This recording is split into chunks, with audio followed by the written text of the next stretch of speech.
As with almost any genre, the movie musical has had plenty of peaks and valleys over the years, and the 1960s were undoubtedly a peak. At the Oscars given out for 1961 through 1965, three of the five Best Picture winners were musicals: West Side Story, My Fair Lady, and The Sound of Music. Two more of the most famous and acclaimed musicals of all time were nominated in those years as well: The Music Man and Mary Poppins. However, New Hollywood ushered in a whole new crop of filmmakers who were making much more realistic, hard-hitting, modern films. In 1967, the Best Picture nominees included three films that were extremely innovative and progressive: In the Heat of the Night, The Graduate, and Bonnie and Clyde. However, also in the mix was an old-fashioned Hollywood musical that stuck out like a sore thumb: Dr. Dolittle. The film was not even well received by critics, but due to a ridiculously expensive marketing campaign, it got that fifth nomination slot, alongside the aforementioned films and Guess Who's Coming to Dinner. This left out new Hollywood films like Cool Hand Luke, In Cold Blood, and The Dirty Dozen, which pretty much everyone then and now have to admit were much more deserving than Dr. Dolittle.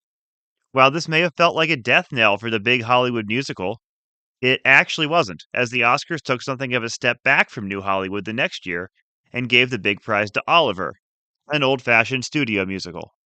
The film was based on the stage musical of the same name, which was based on Charles Dickens' Oliver Twist. The success of that film led filmmakers to believe that another Dickens musical might be just as successful. It's one of the most influential books ever written. Even if you've never read Charles Dickens' A Christmas Carol, you are familiar with it. My name is Colin Murr, and I've loved this story for as long as I can remember. I'm going to be taking a look at all of the movie and TV adaptations of A Christmas Carol that I can, because I love the story that much. This is Scrooge, A Christmas Carol podcast. Episode 5, Scrooge Goes to Hell. We've talked about 3 musical adaptations of A Christmas Carol so far, but none of them have been Hollywood musicals. They were all for TV. Today, we're looking at the first big Hollywood musical adaptation of the story, 1970's Scrooge. While Oliver was based on an existing stage musical, Scrooge made its debut on the big screen, although it has been adapted since for the stage. Directed by Ronald Neame, famous for The Prime of Miss Jean Brodie, The Poseidon Adventure, and Hopscotch, and with screenplay, songs, and score by Leslie Bricusse, who had written songs for Dr. Dolittle and would go on to write them for Willy Wonka and the Chocolate Factory and Victor Victoria, the film had a competent team behind it. Adapting A Christmas Carol into a musical is a double-edged sword. On one hand, it brings up cheerful, wonderful thoughts about the holiday, which can lead to grand musical numbers. On the other, its protagonist is a cold, uncharismatic man who's not really emotional. He doesn't lend himself naturally to musical numbers. Additionally, many scenes in the book emphasize his loneliness, particularly in the Christmas Yet to Come portion, where the ghost doesn't even talk. Scrooge the musical takes a lot of big swings, as a musical should. Like with Seymour Hicks in the 1935 version, Scrooge is played as an old man and a young man by the same actor. Albert Finney was only 34 years old when he played the role, making him the right age to play young Scrooge and requiring him to wear a lot of makeup to play the old Scrooge. Other older actors were considered at various points, such as Rex Harrison and Richard Burton, but Finney ultimately landed the role. If you're watching a modern print of Scrooge, you're probably missing the opening overture, which hasn't been on releases since the VHS era. I highly recommend tracking down the overture and listening to it if you don't have it, because it really is quite nice and sets the mood for the film. Scrooge is a film of wild extremes, often swinging between dark and light, pleasant and unpleasant, scary and heartwarming, and often in the same scene. Of course, the book is a wonderful balance of darkness and light, but this adaptation struggles to nail that perfect tone that the book has. Take, for example, right at the opening of the film. The opening credits play over these very lovely hand-drawn animations, and we hear the pleasant song simply called A Christmas Carol. It's a great opening that gets you right in the spirit. Then the film opens on a group of children with over-the-top Cockney accents singing Hark the Herald Angels Sing. Sure, it's clearly inspired by Oliver, but the accents are so overdone that it takes you right out of the scene. Even when Scrooge shoos them away, you can't really blame him. For some unknown reason, Scrooge's nephew Fred is called Harry in this version, and for another unknown reason, He's played by 47-year-old Michael Medwin. It's not necessarily inaccurate to have a man as old as Scrooge having a middle aged nephew, but Fred is often portrayed as a paragon of youthful vigor, so it's a bit odd to play him this way. Still, I like Medwin's performance quite a bit, and you kind of get past the part that he's older because he's genuinely likable in the role. Age isn't the real issue with the scene. We quickly learned that this adaptation's message is less, you should help the poor and all those around you, and that's the true spirit of Christmas, and more, you should enjoy your life. The nephew's speech here removes the part about Christmas being the one time of year when men and women seem by one consent to open their shut up hearts freely, and to think of people below them as if they really were fellow passengers to the grave, and not another race of creatures bound on other journeys. When we meet the charity workers, they ambush Scrooge outside of his office and follow him as he walks, which makes sense from a visual standpoint if you want to make the scene more dynamic, but it also makes them seem a little more unpleasant in the context of the scene because they're just kind of jumping on him. And they're kind of played for laughs, with Roy Kinnear making these big comedic faces. Scrooge is not a short movie, and it takes its time to get going. We're nearly 25 minutes in when Scrooge sees Marley on the door knocker. On one hand, this could serve as nice build-up to Scrooge, Cratchit, and the little Camden Town environment they live in and do business in. Sadly, what we get is not all that effective. From the time Scrooge locks up the office to the time he sees Marley on the knocker, there are 3 separate songs, and none of them are memorable. First is Bob Cratchit, Tiny Tim, and other daughter Kathy singing Christmas Children, a kind of low-key Ain't Christmas Grand song.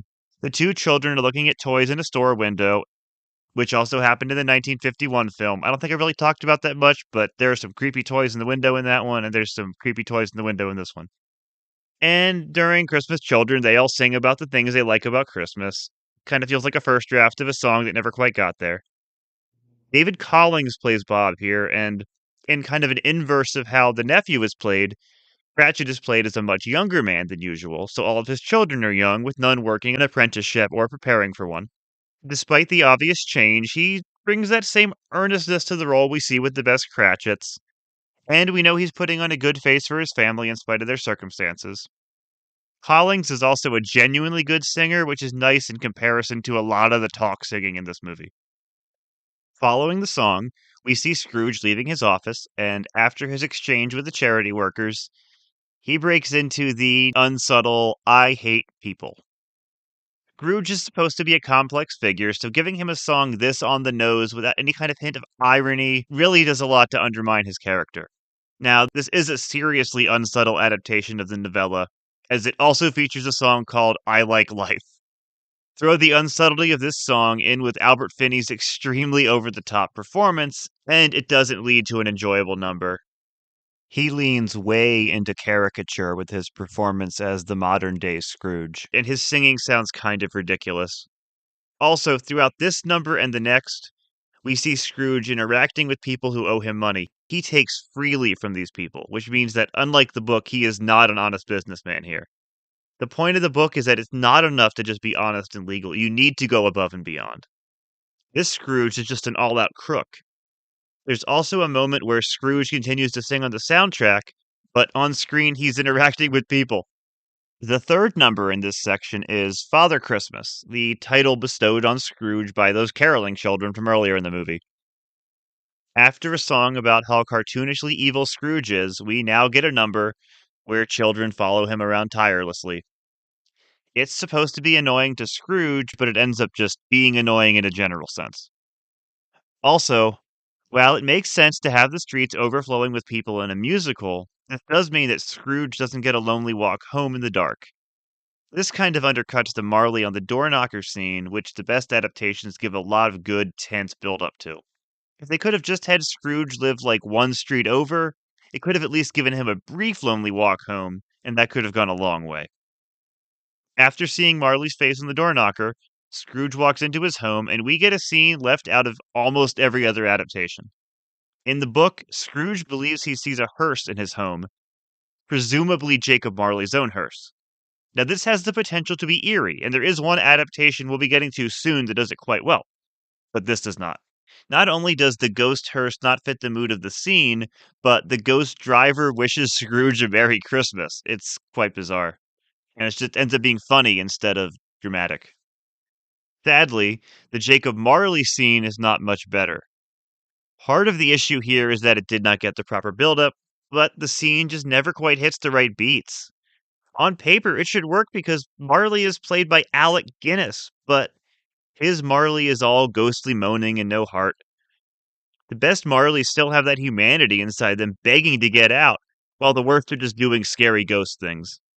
This Marley kind of sways side to side, has a bored expression on his face, and speaks in a slow, methodical way.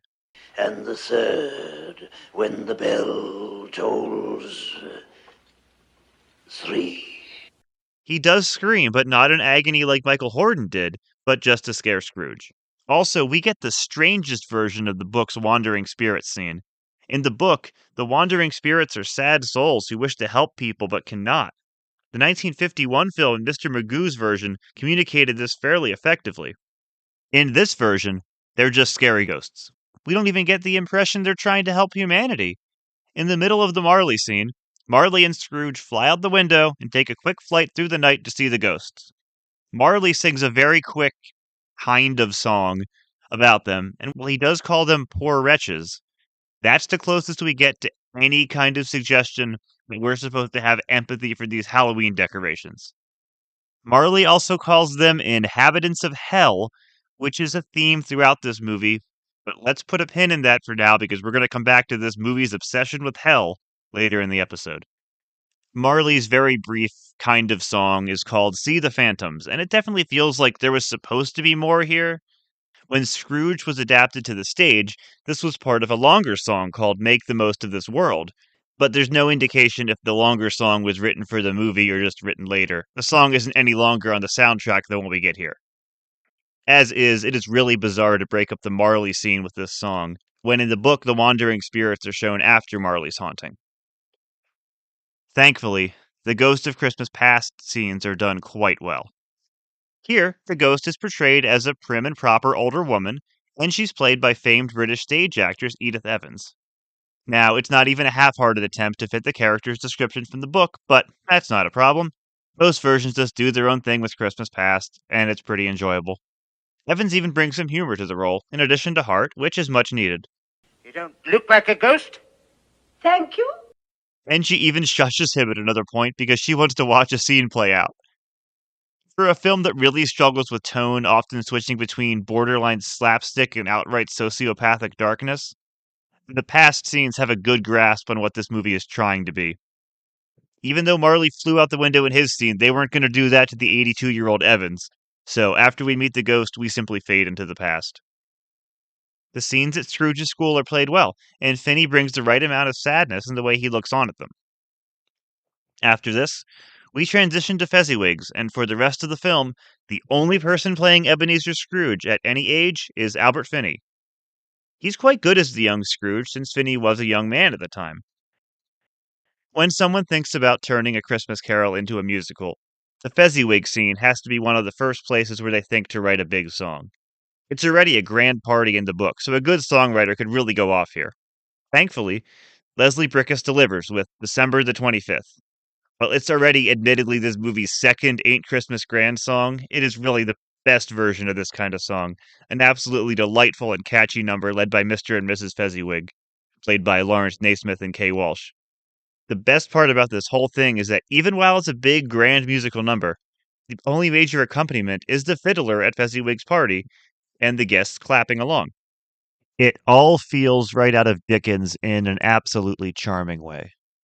Look, there are a number of songs to get reprised at the end of this film, and it's really a disappointment that this is not one of them.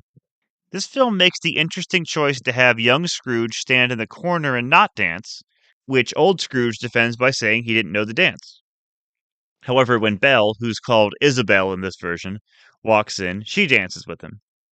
The point of the book is that Scrooge used to be a happy-go-lucky person who loved Christmas, but the suggestion that Isabel helped that lonely boy become a bit more outgoing isn't a bad way to take it. This is also the first film version to make the Belle character Fezziwig's daughter, which a few later versions will do as well. It's an understandable choice, as it expands on the little bit we get about both of those characters in the book. We get a montage of Scrooge and Isabel's romantic life over the course of a year, which gives the movie a brief excuse to deviate from the all of these things happen at Christmas structure. We see the two out on various dates, including archery, which Isabel is quite skilled at, with the Fezziwigs always close behind, until Scrooge proposes. During these scenes, Isabel, played by Suzanne Neve, sings Happiness, a song with upbeat lyrics but a melancholy tone, suggesting the breakup to come. Happiness is one of those songs that would be really effective in a musical with more big, memorable songs. Sadly, there are so many underwritten or forgettable songs here that this one gets a bit lost in the shuffle, but it's pretty good. Old Scrooge also sings a bit about Isabel in You, and it's better than his sillier singing in other parts of the film, but it's still not great. The breakup scene between Scrooge and Isabel is almost perfect. We see a slightly older Scrooge who is now partway to the old Scrooge of the present day. I'm not changed towards you, am I? Have I ever asked to be released? Finney does a good job of showing this transformation, although his voice in this scene, and through most of the movie, honestly, is not consistent. There's a line in this scene that sounds like it's been dubbed over by an entirely different actor. Isabella found it impossible to discuss personal affairs during business hours. Now, please. Why does it suddenly sound like he's being dubbed by James Mason for one line? In what should be a fantastic moment, Isabel places her ring on a scale and puts 2 coins on the other scale, showing that the 2 coins are worth more to Scrooge, someone who measures everything by gain. It's brilliant, except she has to outright say what she's doing and what the meaning of it is. You see, if you weigh me by gain, I weigh very little. And so I'm not enough for you.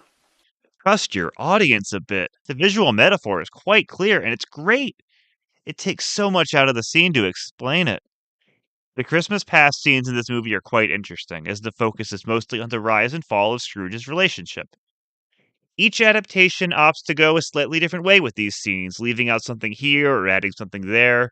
Some will focus very heavily on Scrooge's family and how a bad father kind of made him who he was, while others will focus on his relationship.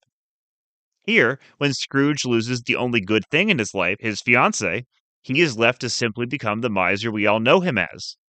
However, we don't get a scene where Scrooge sees Isabel and her husband 7 Christmas Eves ago. Now, this scene is often left out of adaptations because it's more of a what could have been than a scene of Scrooge's past. But this version is focused so much on the relationship that it probably could have worked here. That said, we see the longing and wistfulness in Scrooge, and we can imagine he's thinking about what could have been anyway. The portrayal of the ghost of Christmas Present is often a highlight, both due to the character's fun-loving nature and his more somber moments, particularly when he uses Scrooge's own words against him at a particularly biting time. The character is definitely memorable here, but not for good reason. Kenneth Moore's performance is truly a strange mix of scenery chewing and wooden delivery. It's hard to identify what exactly he was going for here. Come here, Scrooge, I'm waiting for you. Or shall I come in there and get you? Perhaps, like Marley, he was trying to present a disconnect from humanity and it didn't quite land. The ghost does seem genuinely confused when he calls Scrooge a quote, funny little creature. But he also seems to get off on genuinely roasting Scrooge, such as calling him a weird little man, or making a quip about how nice it'll be that the Cratchit family won't be able to see Scrooge. On the positive side, the Christmas feast that the ghost sits atop looks more lavish than in any other version, with candles and tinsel and all kinds of glittery things to make it look bright. They must have really liked the design of it too, because we stay in that room for the entirety of a song before visiting the Cratchits. Strap in, because it gets very weird here. Christmas Present pours Scrooge a large glass of, I am not making this up, the milk of human kindness. There had to be a better way to say that. Finney then proceeds to act drunk off of it, which is odd since a lot of his performance feels drunk anyway. Then Christmas Present transitions from speaking to singing with a little rhyming dialogue. Ebenezer Scrooge, the sins of man are huge. A never-ending symphony of villainy and infamy, duplicity, deceit, and subterfuge. It's a terribly cringy line, and it's followed by, "No one's worse than Ebenezer Scrooge." No one. You mean to tell me there's no one worse than Scrooge? Then how can he be redeemed so quickly? Even with this more villainous version of Scrooge, there are surely many people in London who are worse than Scrooge. The ghost once again brings up hell, so let's put a second pin in that because we're getting there. He then transitions into the song, "I Like Life." That's right, if you thought "I Hate People" could have been a bit more on the nose, you'll love a song about how great it is to be alive. Not only is the song melodically inert and lyrically banal, I like life, life likes me, life and I fairly fully agree, but it's being sung by the Ghost of Christmas Present, a character whose life canonically lasts one day. It's easy to like life when you live for one happy Christmas. This song shouldn't be in the film at all, but if it has to be, this is the last character who should be singing it. What's more, this song presents the most simplified message one could ever take from A Christmas Carol. If you think the message of A Christmas Carol is simply, enjoy your life more, you are missing pretty much everything. Even if you do think this, how do you think this is the best way to communicate it? Simply having a ghost say, you should like life, is not enough. Even though this is a big musical, there is not a single big musical number in the Christmas Present sequence, which is very odd for a sequence that's all about the joy of Christmas Day. The Cratchit family scene mostly plays out like it should, and David Collings and Francis Kuka are believable as the poor couple trying to make the most of it. Bob does go a little overboard in this version when he raises a toast to Scrooge, though. He calls him the founder of the feast, like in the book, but here, he and his wife disagree even more about how important Scrooge is. But his money paid for the goose, my dear. No, your money paid for the goose, my dear. But he paid me the money. Because you earned it, my love. 15 shillings a week at threepence an hour. And not a penny rise in 8 years. Believe me, you earned it. Well, Mr. Scrooge assures me that times are hard. He's right. For you they are. No one needs to go to bat for their boss this much. Tiny Tim also sings an incredibly forgettable song, and that's all we get of the Cratchits for now. Scrooge drinks even more of the milk of human kindness at his nephew's party, meaning he runs around like a drunken man for a few minutes. I know that tune. I used to sing it when I was a lad. The more over the top Finney gets in this role, the worse his performance is. When he gets a serious moment, he can pull it off, but he just looks ridiculous here. There's a very strange moment at the end of the party that could be one of the most brilliant pieces in the whole film, but it doesn't quite work. As the party guests are leaving, Scrooge acts like he is greeting them alongside Harry and his wife, even though no one can see him, and he says that the party reminds him of his time at Fezziwig's. He then says that Isabel reminded him a bit of his sister, Fred's mother. Scrooge is then on the street as, in his memory, Isabel sings Happiness, which he joins in with. Between the weird conflation of sister and fiancé, and the fact that Finney's delivery is so unclear that it's hard to exactly make out what he's saying, the scene doesn't quite work. He had this daughter. Reminded me a little bit of your mother, she did. Her name was Isabel. It's a haunting reprise, but the build-up needs to be better. Again, this is a film of wild extremes. In a matter of moments, we go from Scrooge acting extremely drunk to Scrooge walking alone on the street at night, mournfully singing about his lost love. This could have been the end of Christmas Present, and it should have been, but no, he needs to hammer in that lesson once again. He outright spells the message out of, do the most with the time you have. There is never enough time to do or say all the things that we would wish. The thing is to try to do as much as you can in the time that you have. Yes, but Remember, Scrooge, time is short, and suddenly you're not there anymore. Again, there's no details to this beyond liking life. We can't have ignorance and want because that would focus too much on helping those in need. It's just about Scrooge being nicer to himself. For the longest version of this tale yet, this adaptation sure has the most underwhelming message.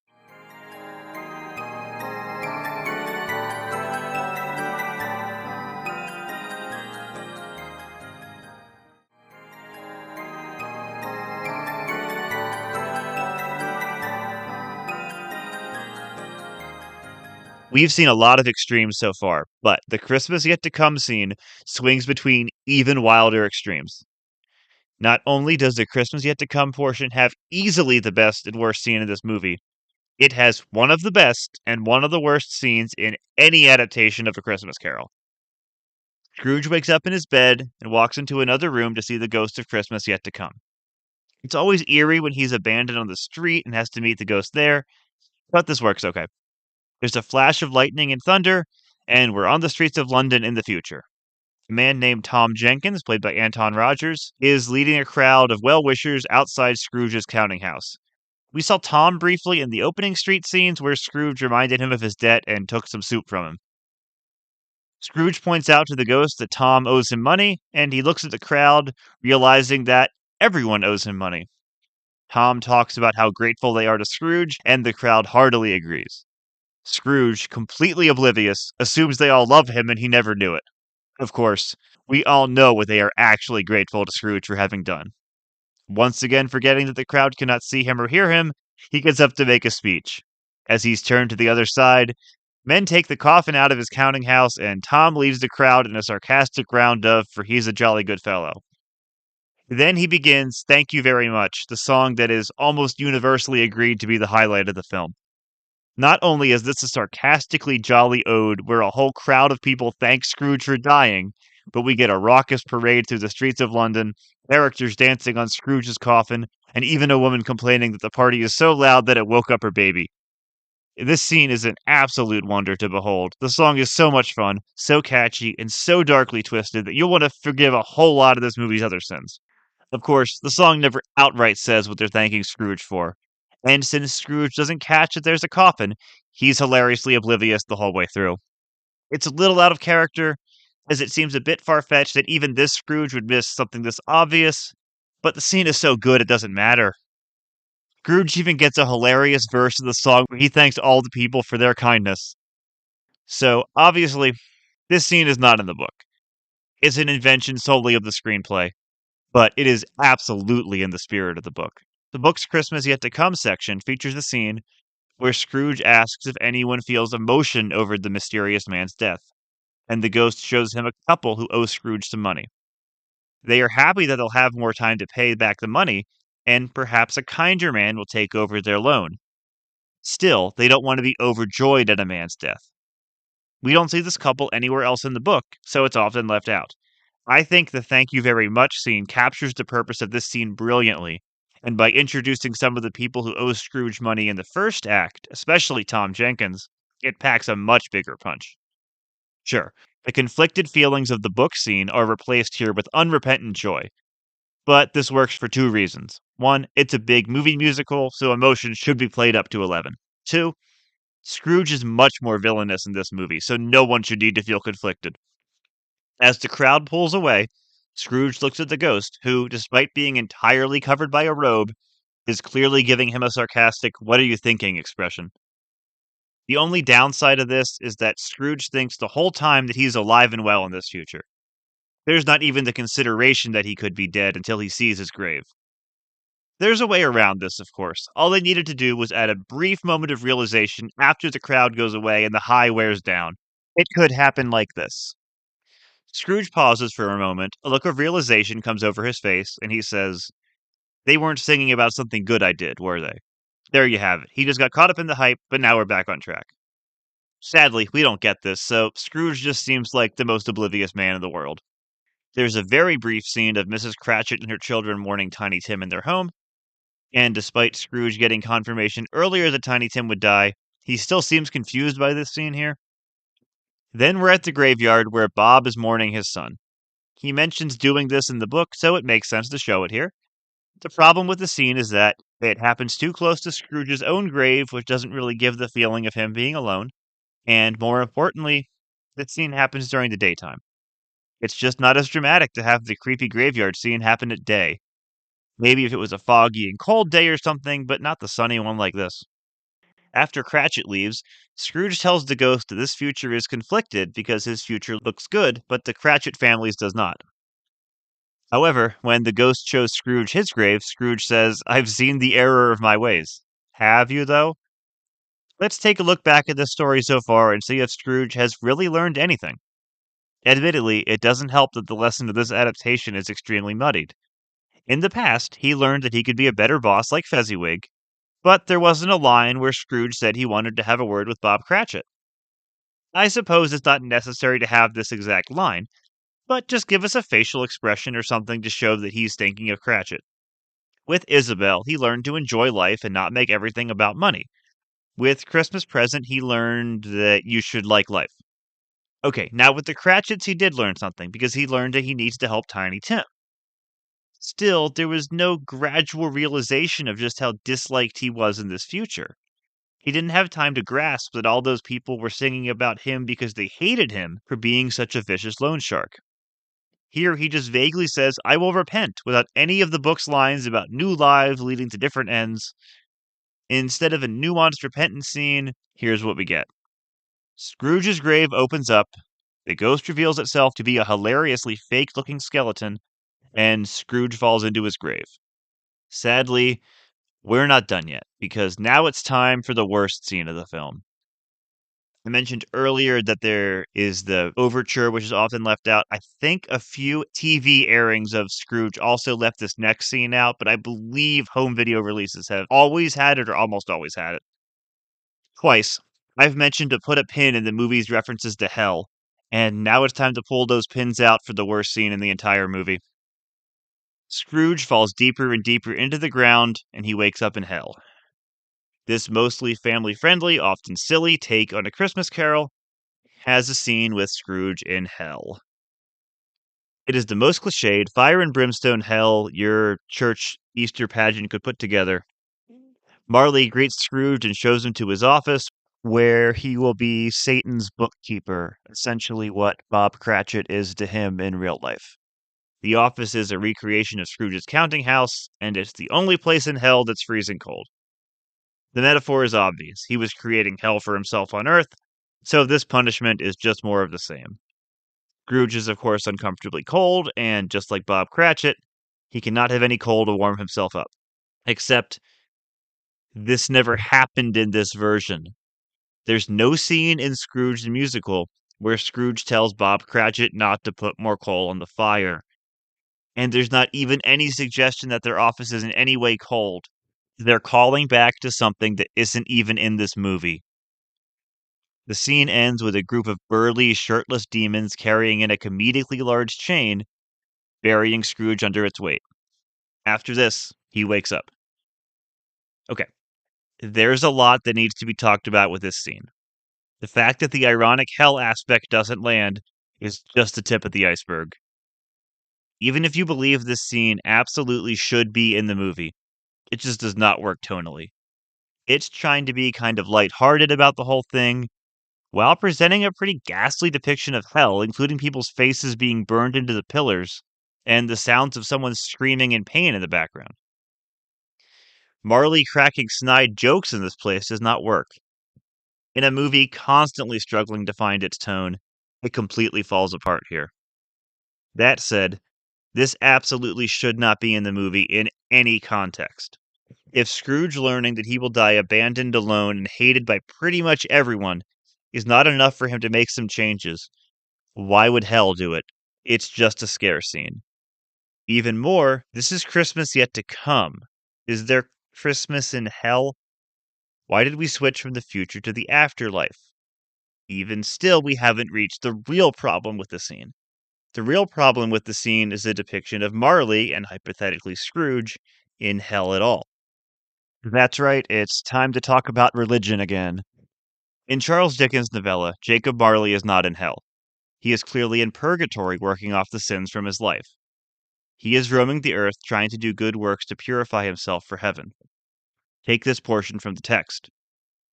It is required of every man, the ghost returned, that the spirit within him should walk abroad among his fellow men, and travel far and wide, and if that spirit goes not forth in life, it is condemned to do so after death.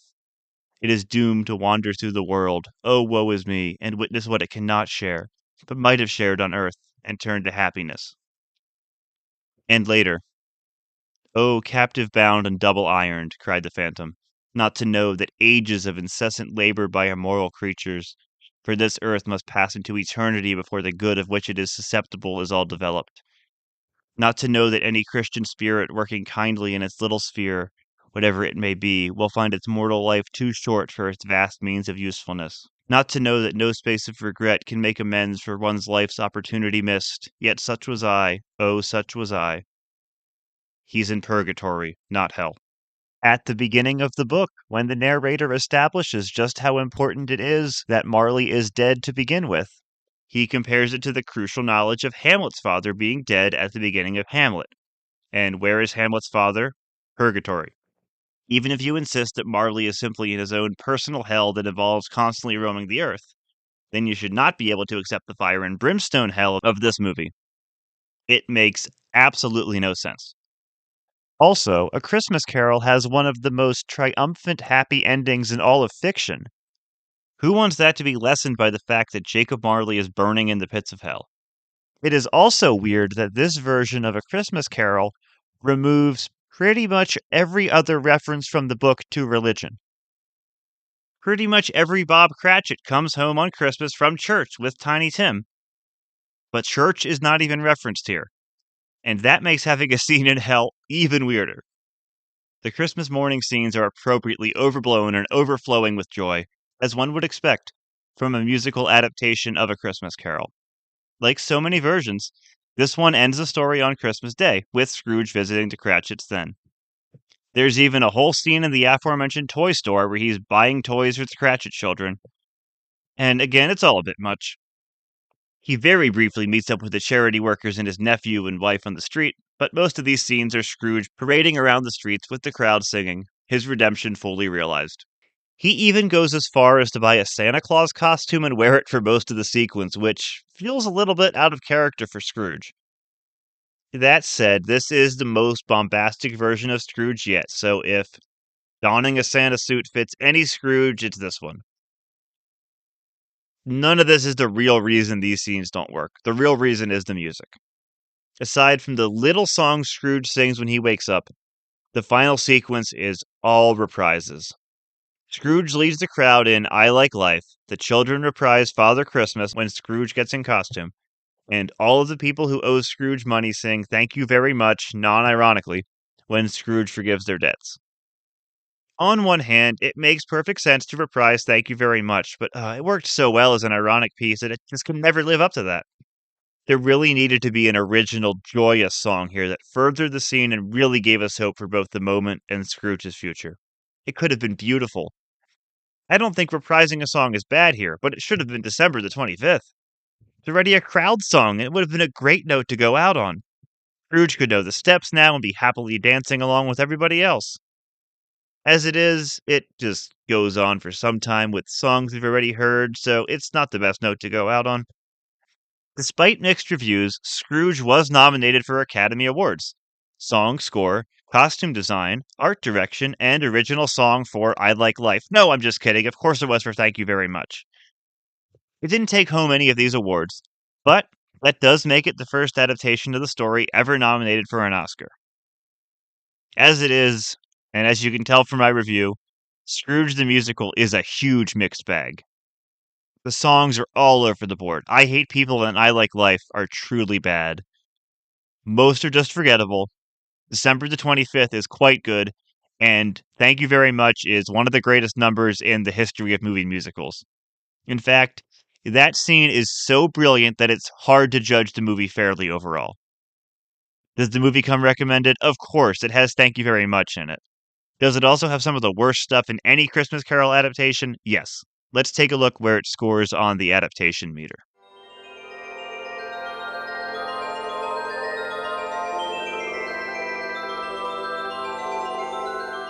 As an adaptation, it's not the most faithful, and it scores a fairly low 44.5, but that is still kind of misleading.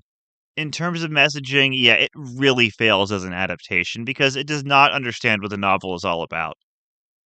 It takes away pretty much all of the messages of poverty and helping people and just turns it into you should like life.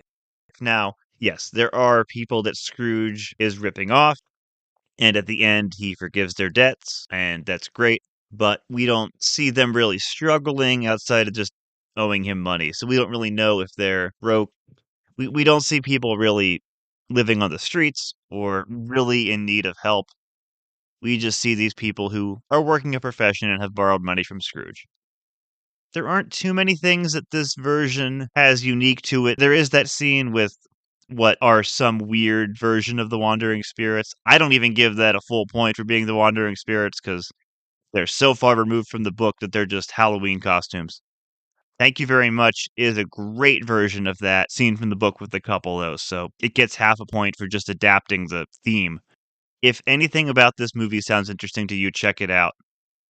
You won't be bored, I promise. This one has many people who absolutely love it, in spite of the flaws, or they don't even view them as flaws.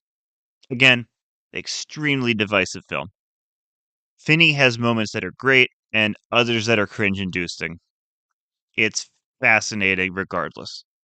Next week, I'll be starting on the 70s TV adaptations by reviewing the animated ones. Stick around as I share some more personal thoughts on Scrooge the Musical. And thank you for listening to another episode of Scrooge, a Christmas Carol podcast.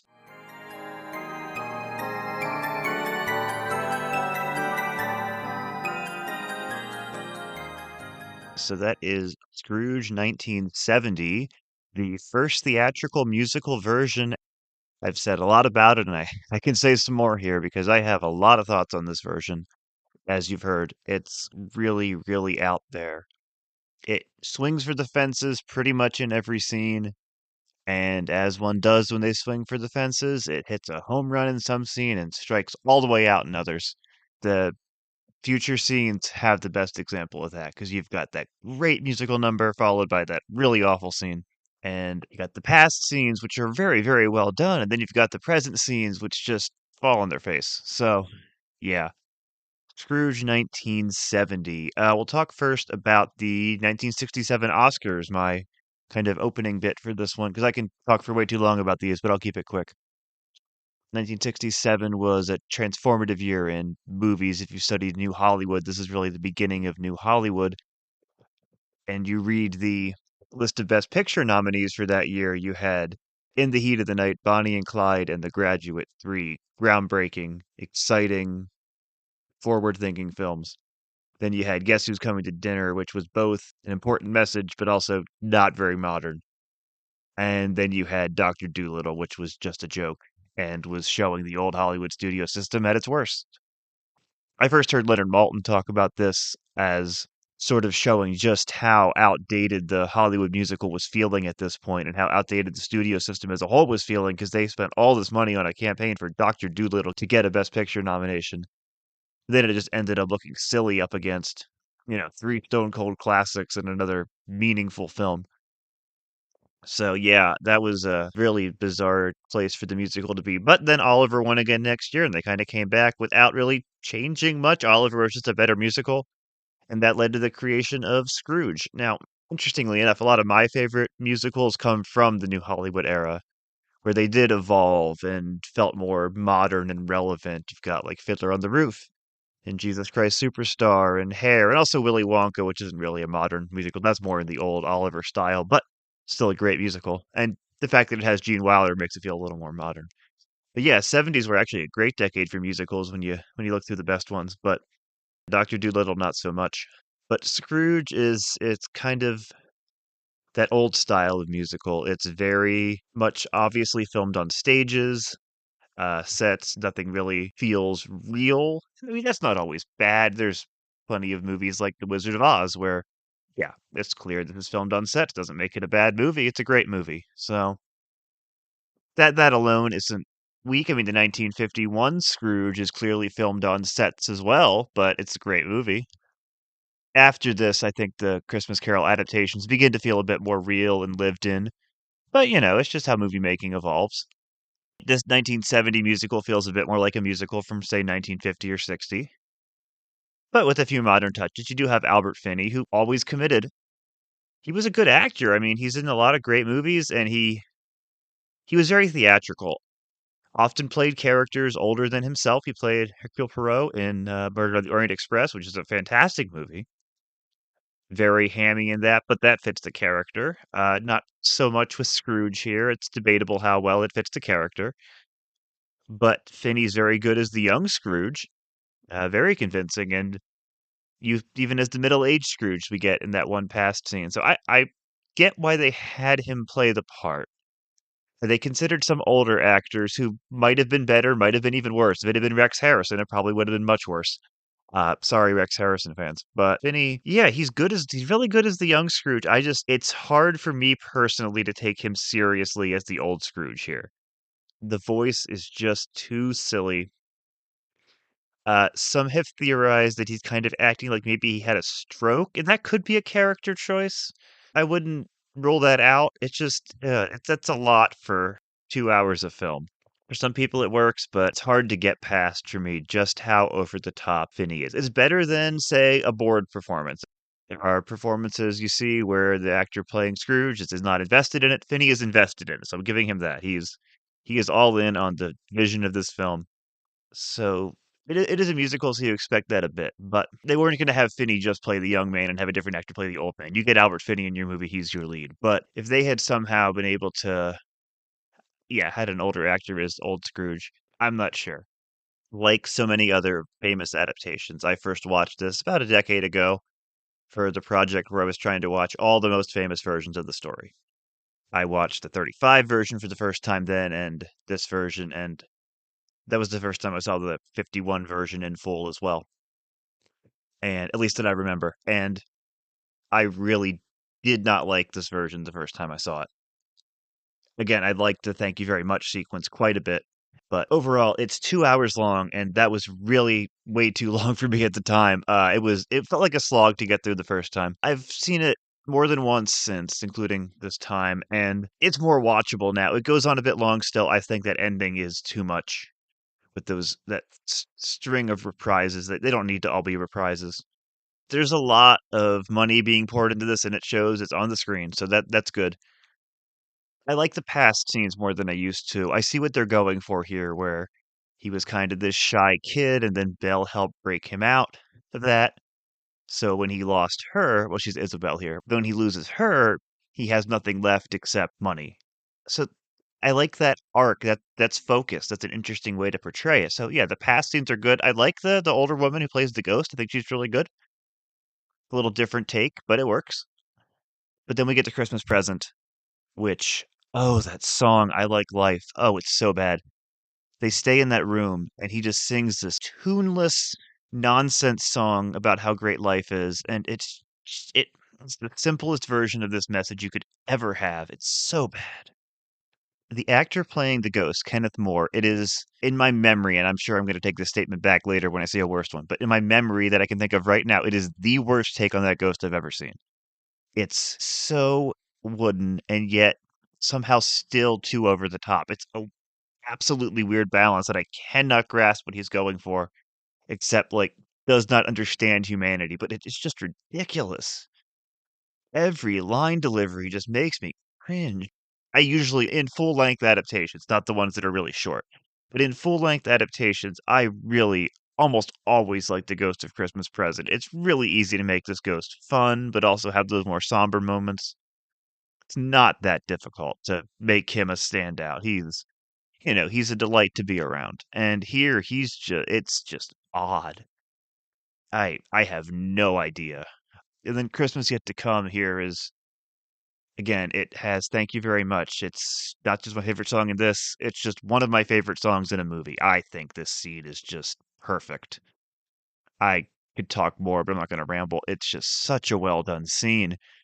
One thing about this song is interesting. So, ever since I first watched this musical, I'm like, okay, I love this song. It's great. It's going on my Christmas mix. I've listened to it every year since. It's a great song. I didn't realize one of the lyrics until this watch of the film. So when Scrooge is singing his verse about he's thanking them, which is it's so silly with Finney and his old man voice, but it's very funny. And he sings what I thought was, I feel as if they're publishing the sun for me. Like, oh, they're writing about in the newspaper what a great person I am. Funny line, great.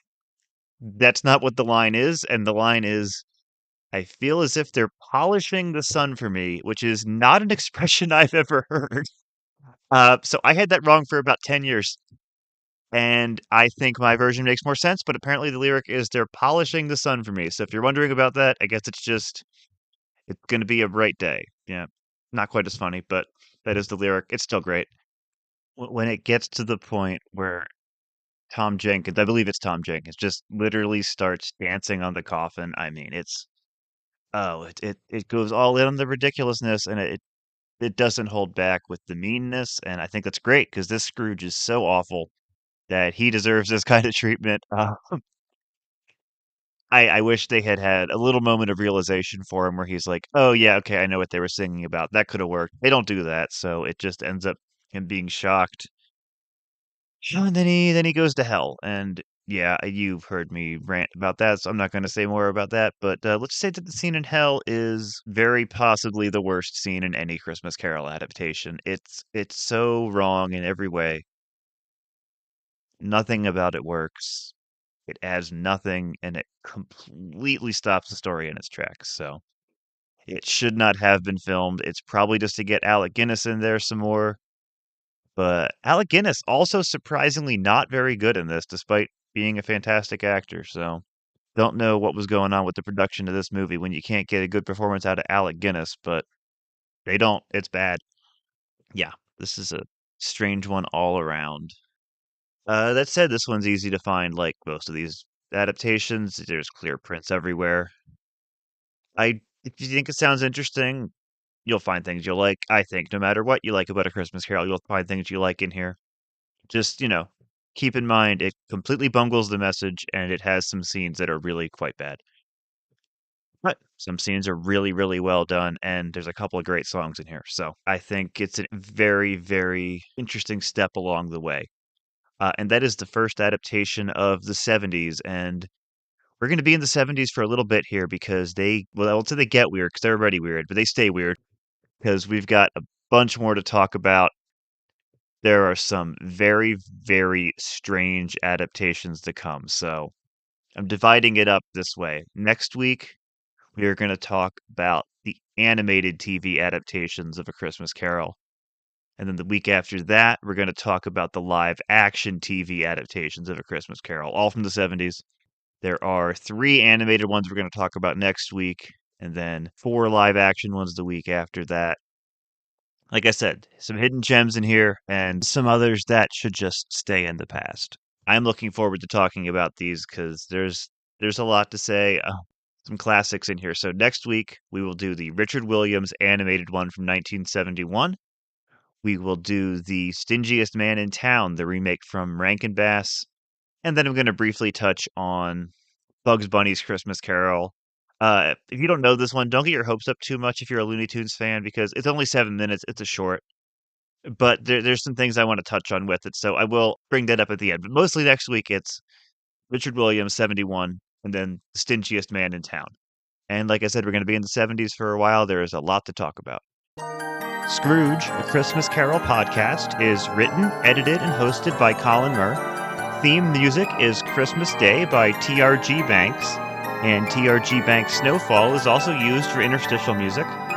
All clips in this episode are from Scrooge 1970. Leaving a 5-star review on Apple or Spotify, as well as liking, commenting, and subscribing on YouTube will be a big help to me. I'll be back on next Wednesday with another episode of Scrooge, a Christmas Carol podcast. Until then, make sure to live in the past, the present, and the future, and ensure that the spirits of all 3 strive within you.